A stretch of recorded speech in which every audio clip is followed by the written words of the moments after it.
கோவை மாவட்டத்தில் உள்ள 10 சட்டமன்ற தொகுதிகளிலும் தேர்தல் பணிகளை மிக சிறப்பாக ஆற்றக்கூடிய வகையில் ஒவ்வொரு தொகுதிகள் வாரியாக அலுவலகம் திறந்து வருகின்றோம். குறிப்பாக இன்று 4வது அலுவலகமாக தொண்டாமுத்தூர் தொகுதியில் இன்று மாலை நாங்கள் திறந்திருக்கின்றோம்.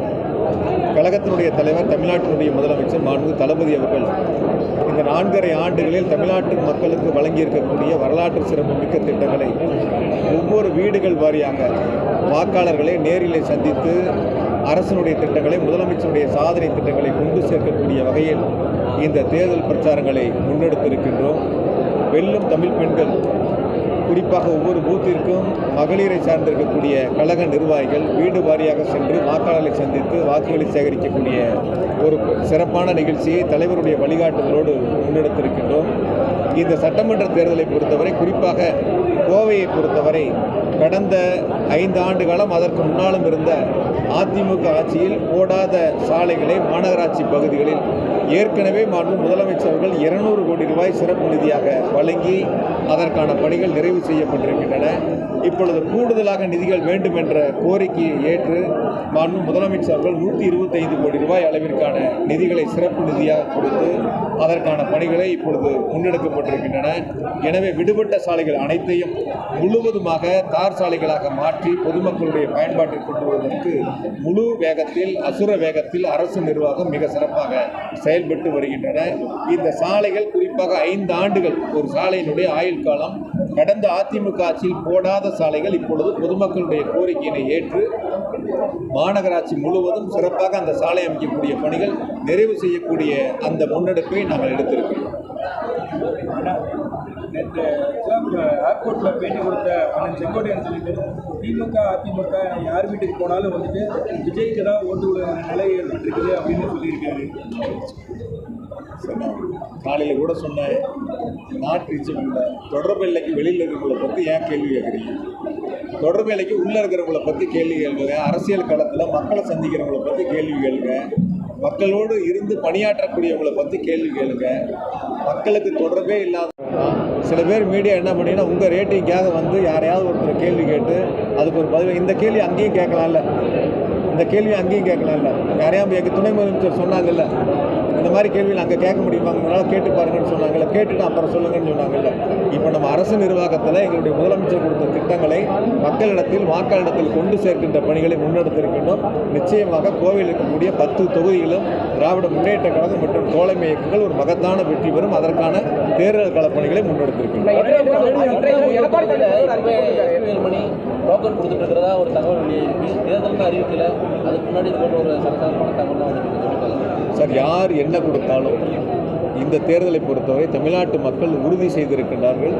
தமிழ்நாட்டை மீண்டும் ஆளக்கூடிய முதலமைச்சர் மாண்புமிகு தளபதி என்பதை உறுதி செய்திருக்கின்றார்கள். அந்த வகையில் கோவையில் இருக்கக்கூடிய 10 தொகுதிகளும் திராவிட முன்னேற்ற கழகம் தலைமையிலான கூட்டணி ஒரு மகத்தான வெற்றி வரும்.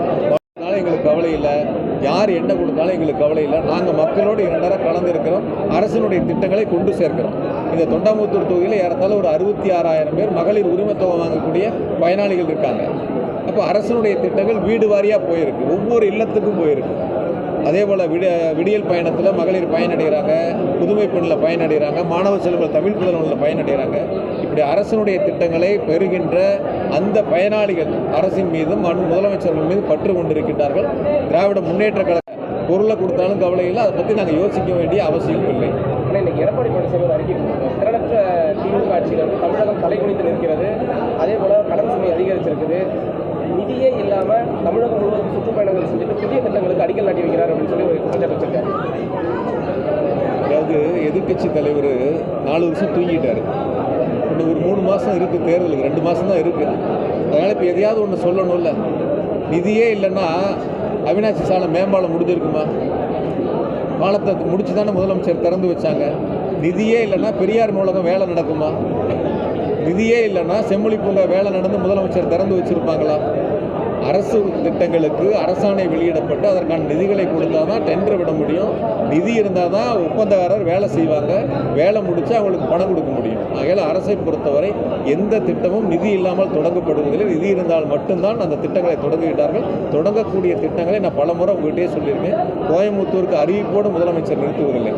தங்க நகை பூங்கா வேணும்னு எத்தனை வருஷ கோரிக்கை கோயம்புத்தூரில். எந்த அரசும் செய்யலை. முதலமைச்சர் இடத்துல கோரிக்கை வச்சாங்க, அந்த பகுதிக்கு நேரில் போய் பார்த்தாங்க, அவருடைய குறைகளை கேட்டறிஞ்சாங்க, அறிவித்தாங்க. அறிவிப்போடு நிறுத்தாமல் அதற்கான நிதிகளை கொடுத்து அந்த பணிகளை முதலமைச்சரே தொடங்கி வச்சிருக்காங்க. இப்போ எந்த அளவிற்கு வேலை நடக்கிறது என்பதை முதலமைச்சரே கண்காணிக்கிறாங்க. அரசுடைய திட்டங்கள் என்பது முழுமையாக மக்களுக்கு சென்று கொள்ளக்கூடிய அளவிற்கு நிதிகளை கொடுத்து பணிகள் நிறைவு செய்கிறாங்க. நிதி இல்லைன்னா 200 கோடி ரூபா சிறப்பு நிதி கொடுத்து ரோடு போட முடியுமா? இப்போ நிதி இல்லைன்னா 120 கோடி ரூபா இப்போ சிறப்பு நிதி கொடுத்து ரோடு போட முடியுமா? அரசை பொறுத்தவரை 1 லட்சம் வீடு கலைஞர் கனவு எல்லாம் கட்டி கொடுத்துருக்காங்க. இப்போ அடுத்த 1 லட்சம் வீட்டுக்கு இப்போ உத்தரவு போடுறாங்க. அரசு பொறுத்தவரை மக்களுக்கு நிதிகளை கொண்டு மிக சிறப்பாக செய்யலாம். அதே எடப்பாடி பழனிசாமி நம்ம 1 ரூபா வரி கட்டினா 29 பைசா ஒன்றிய அரசு கொடுக்குதில்ல, அதை ஒரு வார்த்தை சொல்லல. ஒன்றிய அரசாங்கம், பிஜேபி அரசாங்கம் தமிழ்நாட்டுக்கு நிதியை சேர்த்து கொடுக்கணும், நாங்கள் 1 ரூபா வரி கட்டினா 29 பைசா தான் கொடுக்குறீங்கன்னு கேட்கலாம்ல. அன்றைக்கி 2014 திமுக காங்கிரஸ் ஆட்சி இருந்தப்போ மத்தியில் 27,000 ரூபாய்க்கு விற்றது ஒரு பவுன் தங்கம். இன்றைக்கி 1,35,000 ரூபாய்க்கு விற்கிது. அதை பற்றி எடப்பாடி பழனிசாமி பேசலாம்ல. 27,000 ரூபாய்க்கு விற்ற ஒரு பவுன் தங்கம் இன்றைக்கி 1,35,000 ரூபாய்க்கு விற்கிது. ஏழை வாழைகளாக எப்படி 1 கிராம் 4 கிராம் தங்கம் வாங்கி பிள்ளைகளை கல்யாணம் பண்ண முடியும்னு கேட்கலாம்ல எடப்பாடி பழனிசாமி. அங்கே பேச வேண்டியதெல்லாம் இங்கே வந்து பேசுறாரு. அங்கே செய்ய முடியாதெல்லாம் அங்கே சொல்ல முடியாமல் இங்கே எதையாவது ஒரு அறிக்கையாக கொடுத்துட்டு இருக்காரு. பாவத்தை எலெக்ஷன் வரைக்கும் ஓட்டட்டும், எதையாவது ஒன்று சொல்லி தானே ஒரு எலெக்ஷனை ஓட்டணும். திமுக ஆட்சியில் தமிழகம் தலை குனிந்து நிற்கிறது, அதே போல கடன் சுமை அதிகரிச்சிருக்கு. எல்லா முதலமைச்சரும் நிகழ்ச்சிகளுக்கு டெல்லியில் போவாங்க. நம்ம முதலமைச்சர் எப்படி கம்பீரமாக நிற்பாருன்னு நீங்கள் பார்த்துருப்பீங்க. டேபிளுக்கு அடியில் யார் படுத்திருந்தான்னு நீங்கள் பார்த்தீங்க. அதனால் அவர் போய் அதை சொல்லாமா? தூத்துக்குடியில் துப்பாக்கி சூட்டை டிவியில் பார்த்து தெரிஞ்சுக்கிட்டேன்னு சொன்ன ஒரு முதலமைச்சர் அரசை பற்றி குறை சொல்லாமா? அவருக்குன்னு அப்போ காவல்துறை இல்லையா, உளவுத்துறை இல்லையா, செய்திகள் அவருக்கு சொல்லலையா? டிவி பார்த்து தெரிஞ்சான்னு சொன்னார் தூத்துக்குடி துப்பாக்கி சூட்டை. அவரு போய் அரசாங்கத்தை பற்றி விமர்சனம் பண்ணுறது வேடிக்கையாக இருக்கு, வியப்பாக இருக்குது. தெற்கு சட்டமன்ற தொகுதி வேட்பாளர் வானதி சீனிவாசன் மத உணர்வுகளை மதிக்கக்கூடிய ஒரு ஆட்சி அப்படின்னு பெண்களுக்கு பாதுகாக்கக்கூடிய ஆட்சி 27 அமையணும் அப்படின்னு சொல்லி பேட்டி கொடுத்துருக்காங்க. நீங்கள் எப்படி பாருங்க? அவங்க மணிப்பூர் போனாங்களா போலியா? மணிப்பூர் போயிருந்தாங்களா போலியான்னு கேட்டேன். நீங்கள் திருப்பி கேள்வி கேட்டீங்க. பெண்களுக்கு பாதுகாப்பானு சொன்னாங்க இல்லையா? நீங்கள் மணிப்பூர் எதுக்கு போனீங்களா சமீபத்தில், எப்போ போனீங்கன்னு கேட்டிருந்தீங்கன்னா அது அவங்க பதில் சொல்கிறதுக்கு தடுமாறி இருப்பாங்க. அப்போ நீங்கள் எதுவும் கேள்வி கேட்க மாட்டேங்கிறீங்க. நாங்கள் மட்டும்தான் எவ்வளோ கேள்வி வேணாலும் கேட்குறீங்க, நாங்களும் சலிக்காமல் பதில் சொல்லுவோம். அதனால் அரசாங்கத்தை பொறுத்தவரை, தமிழ்நாட்டை பொறுத்தவரை பெண்களுக்கு பாதுகாப்பான அரசு. நிறைய மகளிர் சம்பந்தமாக விளக்கமும் கொடுத்துருக்காங்க.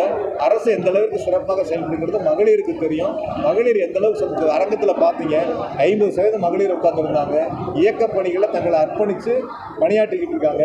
மகளிரை பொறுத்த வரைக்கும் இந்தியாவிலேயே தமிழ்நாட்டில் தான் தொழிற்சாலைகளில் பணிபுரியக்கூடிய மகளிர் தமிழ்நாடு தான் நம்பர் 1. தொழில் வளர்ச்சியில் தமிழ்நாடு தான் நம்பர் 1. பொருளாதார இலக்கில் தமிழ்நாடு தான் நம்பர் 1. எல்லாத்துலேயும் கல்வியில் தமிழ்நாடு தான் நம்பர் 1. எல்லாத்துலேயும் தமிழ்நாடு தானே இப்போ நம்பர் 1 இருக்குது. அவங்க அதை பற்றி அவங்களுக்கு தெரியுமா தெரியாதா? ஏதோ அரசியலுக்காக சொல்லணுங்கிறதுக்காக சொல்கிறாங்க. சில நேரங்கள் அரசு நிகழ்ச்சியில் முதலமைச்சரே கோரிக்கை மனு கொடுக்க வரும்போது அந்த நிகழ்ச்சியிலே முதலமைச்சர் அறிவிச்சிடுறாங்க. அதுக்கப்புறம் நன்றி சொல்லிட்டு கொடுத்துட்டு போகிறாங்க. அதுதான் இன்றைய தமிழ்நாடு அரசில் கூடிய குறிப்பாக கோவையில் நடக்கக்கூடிய நிகழ்வு. பல வகையில் விமர்சிக்கக்கூடிய விஜய் முன்னுதாரணமாக எடுத்துக்கிறேன் அப்படின்னு சொல்லியிருக்கேன். ஆரம்பத்திலே சொல்லிட்டேன் சார். நாட்டு தொடர்பு இல்லைக்கு அப்பால் இருக்கிறவங்களை பற்றி நான் நீங்கள் கேட்க வேண்டியதில் நான் பதில் சொல்ல வேண்டும். களத்தில் நின்று பணியாற்றுவர்களை பற்றி பேசுங்கள். நாங்களும்